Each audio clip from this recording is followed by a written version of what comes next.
जय जगन्नाथ सांग मैंने शीत ऋतु सरी सरी आसूची मार्केट रे बहुत सारा कोली बिक्री होची। आज मु चलतु प्रस्तुत करी कोली आचार आउ किंतु मु मो स्टाइल रे करी। एठी पान मधुरी को भाजी दे गुंड कर देची, जीरा लंका को भाजी देकी मध्य गुंड कर देची, आउ टिके नाकरू तेंतुली नेची आउ गुड़ रे प्रस्तुत हबो कोली आचार।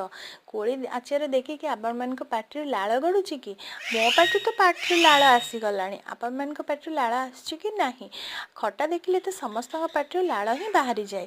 आउ देखंतु आरंभ होला मोर एठी कोली आचार। गुड़ को पाग कर दे तापरे कोली को भल से फुटई देबी। आउ लास्ट रे पान मधुरी गुंड, जीरा लंका गुंड को भल से पकई दे गोटे डब्बा रे पुरी देबी, खरा रे टिके ताको सुखई देबी।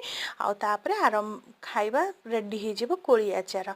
आउ कोली करू करू मोर आज गोटे कथा मने पड़ला। छोट बेले आमे जेतेबे स्कूल जाऊ कहा बारी रे कोली गछ होईची ताको चोरी करिवो केमथि आमे सेई उपाय पांजु। आ सेमिति करू सीना किंतु केबे धरा पड़ीनु। कहा बारी चोरी कले आमे एपर्यंत धरा पड़ीनु। धरा पड़िया पूर्व आमे अजी जाइताऊ। आ आपण माने कि एमती कोली चोरी करछन्ती मते निहाती कमेंट रे जणाइबे। चैनल भल लाइक सब्सक्राइब